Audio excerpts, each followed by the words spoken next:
Yeah, obviously Hilly already, you know, he kind of put the flag very high. He went to the final, so I guess that's what we have to beat with our team. Brief introduction on the current situation of the team. Yeah, well, after we didn't make franchising in the LEC, we went to Russia.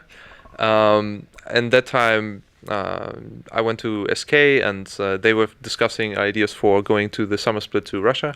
I had my experiences with SK Gaming, and after that, we parted ways. There was an opportunity for me to go to Russia.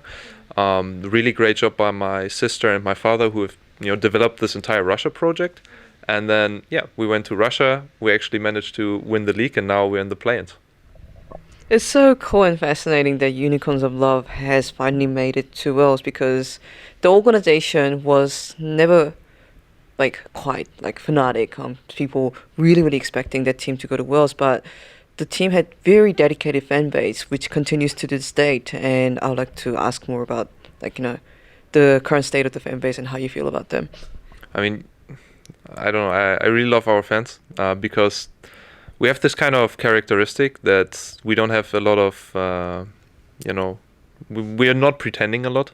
We're very family business, like we're trying just our hardest. We don't have kind of investment money and we just try to throw money out to make, to fake content and all this kind of stuff. So we're like I think we're like a very hardy organization in this case. And I think our Unicorns of Love fans are kind of drawn to that and representing that. So whenever I have a conversation with Unicorns of Love fan, it's generally incredibly pleasant. I had a guy who like draws me a picture, but he's extremely shy, and he was like, just hold the picture because I don't want to make a picture because I don't feel comfortable. And like, come over, and I don't know.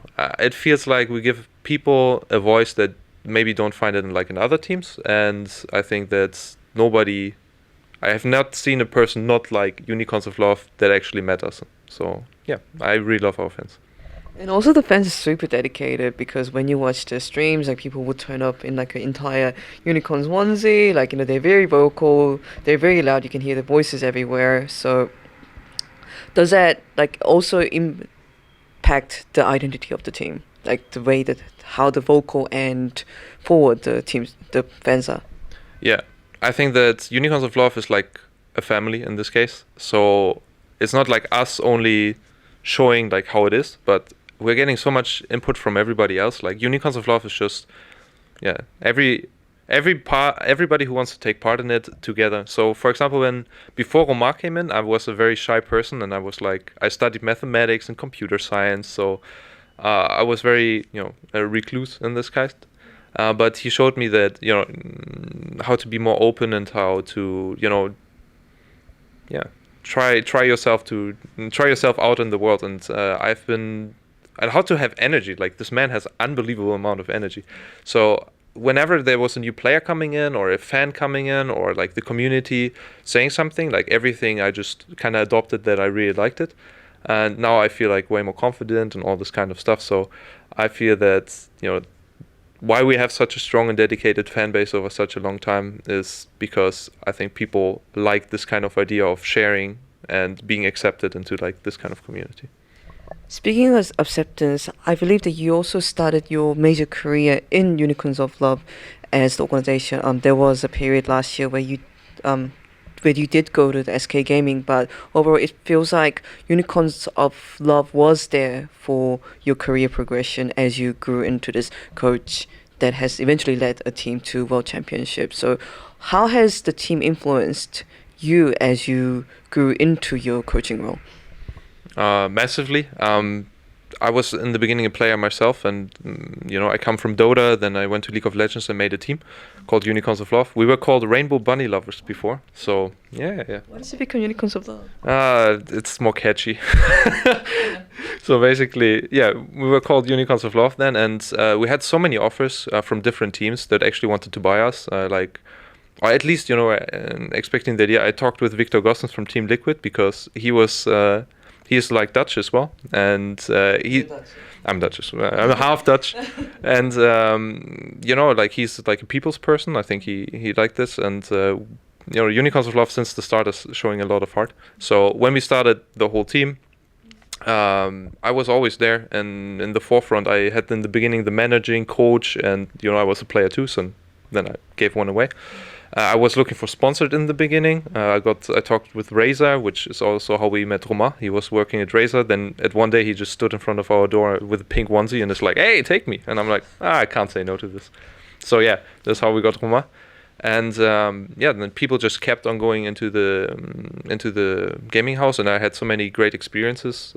Like my goal in my life is just to improve every day, and because everybody brought in so many great ideas, and I had such a good time working with so talented people in different areas. I could just take like the best bits, and so my entire time in Unicorns of Love is invaluable, and I'm extremely happy that I had it, and I still have it. So I've learned everything in my life basically from this experience that I consider important.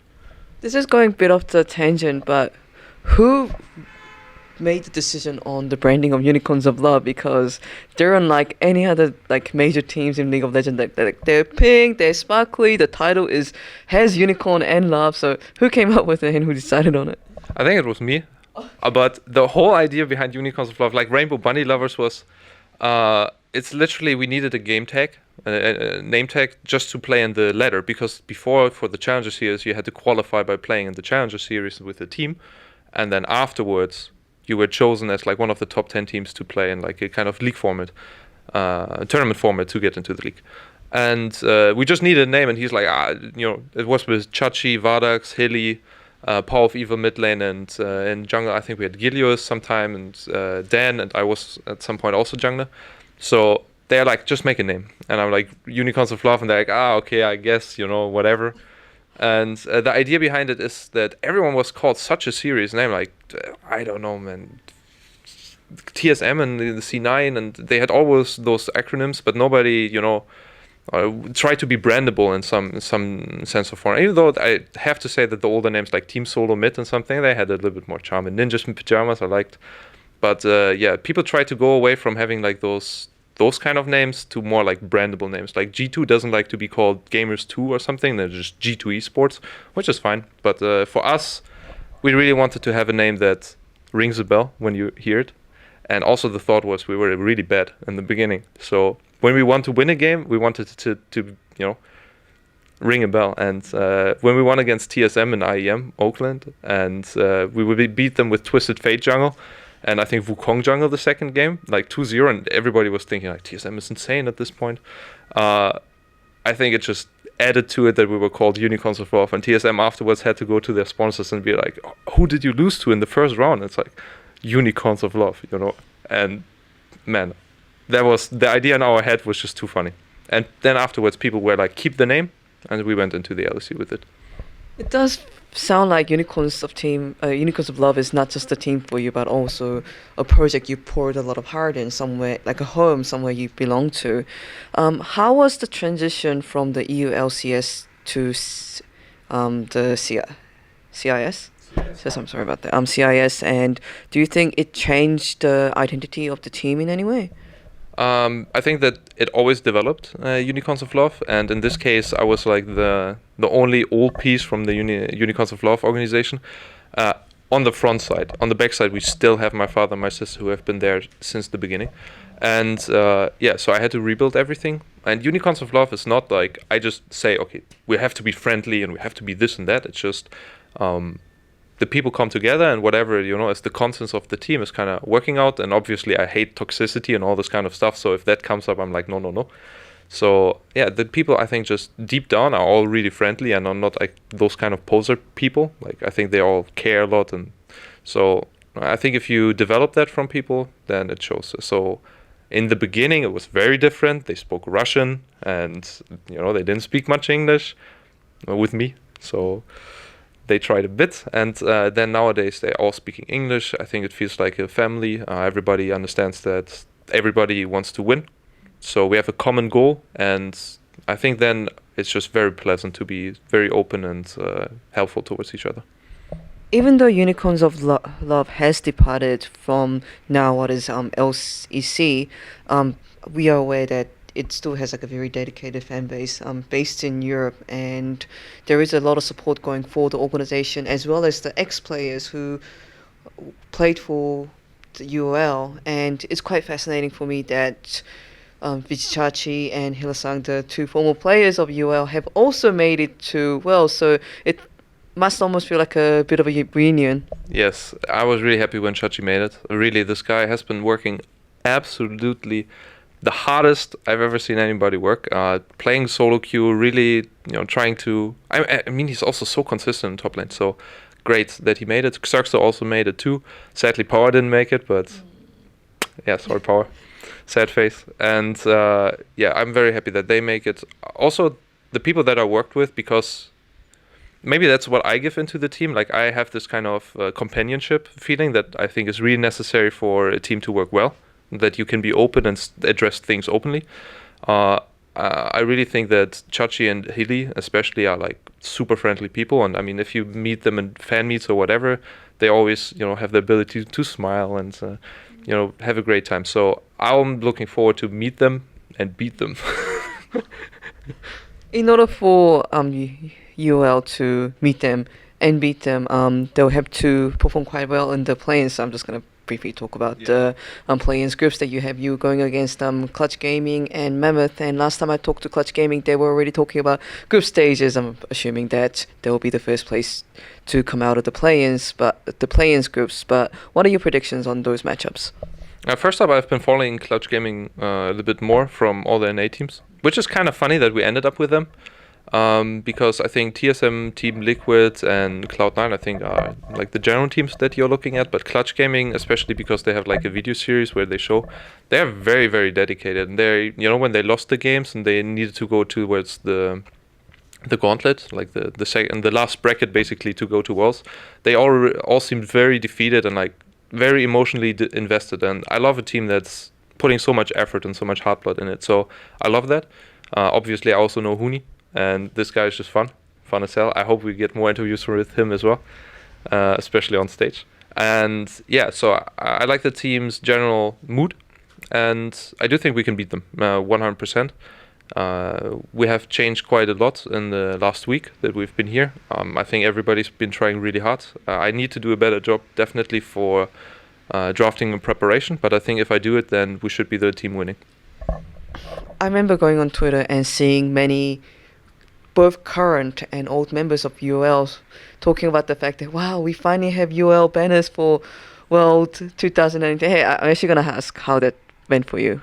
I felt, man, when I saw the World Championship skins 2019 with unicorns, man, I felt really emotional. It felt really great. I instantly bought it, of course. So, and every time I see somebody a game who has a 2, Unicorns of Love is not so big, and we are actually reaching like heights that are incredible, right? We have been 4 years in the LCS. We have now made it somehow without any kind of investment money and whatnot to the World Championship 2019, and yeah, that all just through hard work. So when I saw this, it just kind of is testament towards our work, and I was extremely happy, and I'm still very happy. And again, congratulations on making it to Worlds and making that dream come true. So what is it from you for now? What is like the one stage that you want Unicorns of Love to get to in order for you to feel satisfied?